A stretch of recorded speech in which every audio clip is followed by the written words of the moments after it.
Julia, thank you.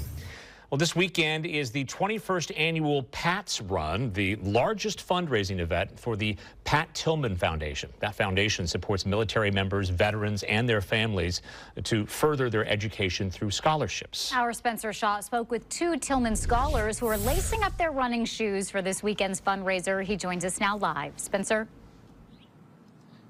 Yeah, Pete, Nora, the 4.2-mile-long fundraising race takes place right here at the Howard M. Turpening Recreational Center. Organizers of the race say they expect about 50 runners to take part in this weekend's race, but across the country, thousands of folks will be helping raise money for these military families.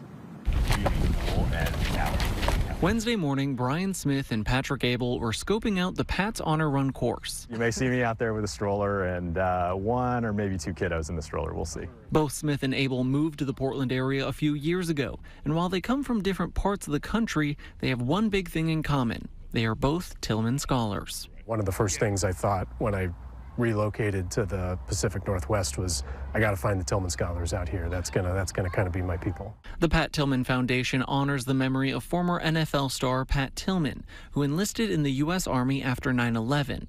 While he was killed in 2004 by friendly fire while on patrol in Afghanistan, his legacy has become helping service members transition out of the military. And so when I was going to get a master's degree, I used the GI Bill, but also needed some other supplementary funds and applied for the Tillman Foundation. I mean, it's been tremendously impactful, right? It's always good to meet somebody else who's kind of gone through that and has been a part of that transition. There's sort of a shared sense of desire to make an impact in whatever we're doing. There are 36 Pat's Honor Runs happening all across the country this weekend, and they all have the same goal: raise money to serve those who served our country. 10 years later, I'm still every day honored to be a part of the organization.